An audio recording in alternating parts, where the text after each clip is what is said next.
आइए प्रिय भाई बहनों, आज हम लोग क्लास 10 के लिए अध्याय त्रिभुज में सब्जेक्ट मैथ इसमें प्रमेय 6.1 का अध्ययन करते हैं। ये बहुत ही महत्वपूर्ण प्रमेय है। इस पर पूरी प्रश्नावली के बहुत से प्रश्न हल करने हैं। अगर इसको हम अच्छा समझ गए, इसको सूत्र है समझ लीजिए, इसके द्वारा पूरी प्रश्नावली आसानी से हल कर सकते हैं। सबसे पहले इसको ध्यान से देखिए।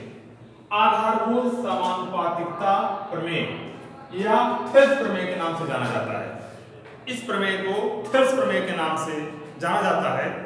आपसे पूछ लिया गया थेल्स प्रमेय क्या है, आपको इस विषय को बताना पड़ेगा। अच्छा, इस प्रमेय का जो कथन है, कोई भी प्रमेय का जो कथन होता है उसको हम साधारण प्रतिज्ञा कहते हैं। क्या दिया गया है? किसी त्रिभुज की एक भुजा के समांतर खींची गई रेखा शेष दो भुजाओं को समान अनुपात में विभाजित करती है। ये तो शब्दों में लिखा गया है, इसको हम फिगर में समझें और उसी चित्र को देख करके साधारण प्रतिज्ञा बोलते हैं। जैसे देखें, एक त्रिभुज आप बनाएंगे, इसमें त्रिभुज की बात की गई है, नाम देंगे उसका ए बी सी। ये बोला गया है एक भुजा बी सी मान लो के समांतर, इसके समांतर एक रेखा ऐसे खींच दे रहे हैं डी ई। यहां तक हो चुका कि किसी त्रिभुज में एक भुजा के समांतर एक रेखा खींची गई है। इसको हम ज्ञात है बोल रहा है। इसके आगे जो बता रहा है उसको हमें दिखाना है। तो पहले इसको ज्ञात हम लिखते हैं। पहला स्टेप होता है ज्ञात है। जो क्वेश्चन जानकारी दे रहा है उसको नोट करें। त्रिभुज ए बी सी में डी समांतर बी सी, ये फुल स्टॉप। इतना क्वेश्चन बता, आगे हम क्या सिद्ध करना वो लिखें। सिद्ध करना है, सिद्ध करना है। इसमें लिखा है कि माने किसी त्रिभुज की एक भुजा समांतर खींची गई रेखा शेष भुजाओं को समान अनुपात में बांटती है। तो शेष भुजाएं ए बी और ए सी हुई। अनुपात कैसा इनका बट रहा है? इधर दो भाग में बट गया, इधर भी दो भाग बट गया।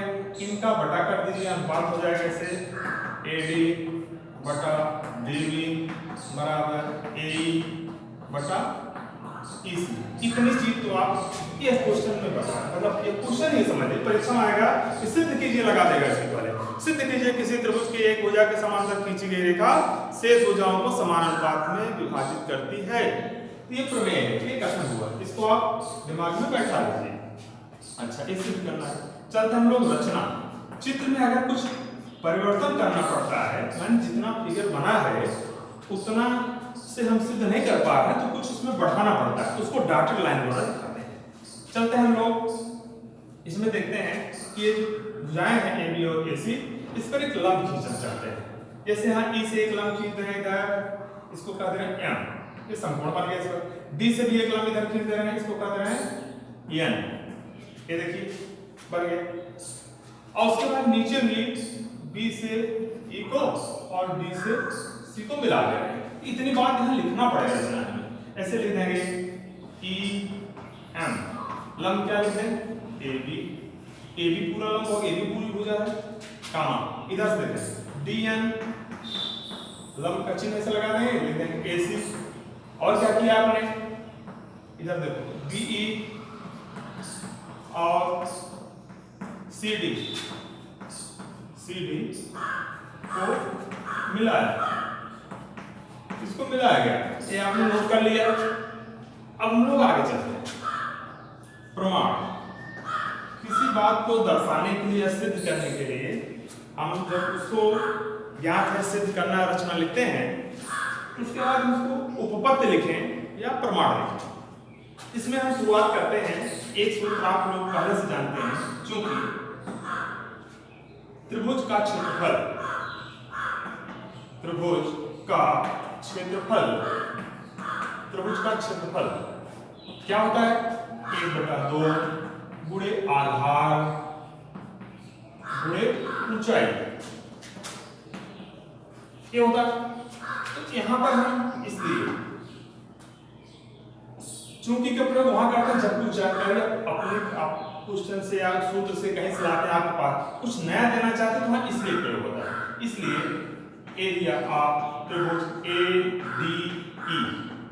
देखो ADE इसका क्षेत्रफल निकालना चाहते हैं तो हम लिखेंगे 1/2 आधार, इसको देखो लंब यहाँ खींचा गया ऊंचाई, तो ऊंचाई हो जाएगी EM, लंब आधार AD हुआ, AD into EM।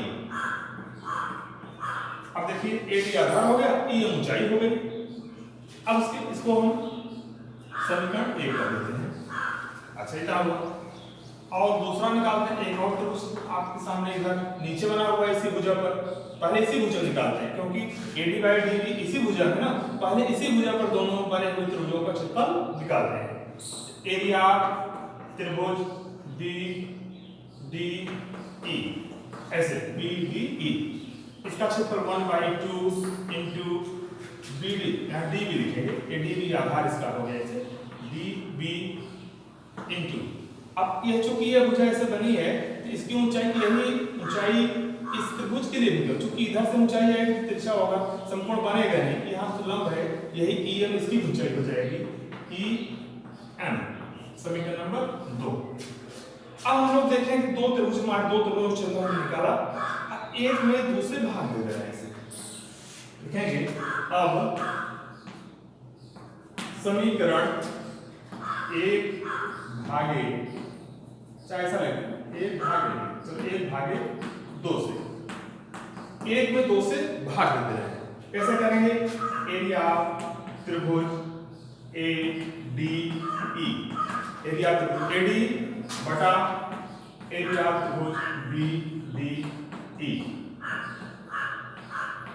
तो इधर लेफ्ट का था, लेफ्ट में बटा लगा दिया, इधर भी बटा लग जाएगा, बटा लगा देंगे इसे 1/2 into AD into EM बटा 1/2 into इधर हो गया DB into EM। अब देखिए EM से EM कट जाएगा, 1/2 से 1/2 कट जाएगा, एरिया त्रिभुज ADE बटा एरिया त्रिभुज BDE बराबर इधर AD/DB। समीकरण नंबर 3 आ गया। देखें जो बाएं पक्ष हमको सिद्ध करना वो चीज आ गई हमारे पास।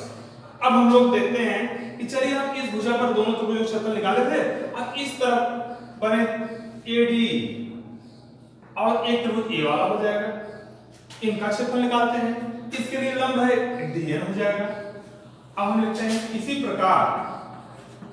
प्रकार लिखेंगे इसे एरिया त्रिभुज ADE, क्योंकि AD इसमें भी था, AD इस भुजा पर भी तो बना है, ऊंचाई बदल जाएगी, बटा नीचे वाला त्रिभुज देखते हैं CED, एरिया त्रिभुज CDE क्या बनेगा भाई? सूत्र यही लगेगा 1/2 का, ऐसे 1/2 into AE हो गया इधर से, into लंब इधर देखिए AE आधार हो जाएगा, लंब DN हो गया, बटा फिर दूसरे तरफ 1/2, अब आधार हो जाएगा EC, और यही इसी आधार पर यही लंब इस भुजा पर भी जो लंब यही DN ही काम करेगा, DN। अब देखें 1/2 से कैंसिल हुआ, DN से कैंसिल हुआ, बचा क्या? इंप्लाइड डायरेक्ट, यानी जिसका अर्थ है यही से उतारते हैं एरिया त्रिभुज ADE बटा एरिया त्रिभुज CDE बराबर क्या हो जाता है? AE/EC। समीकरण नंबर 4। देखिए ये 4 समीकरण बन गए। अब देखते हैं हम कि जो चीज हमको सिद्ध करना था AD/DE और AE/EC दाहिनी तरफ आ चुका है, लेकिन क्या हम बराबर कर सकते हैं? तो बाएं पक्ष में जाएं, क्या बाएं पक्ष पूरा मिल रहा है?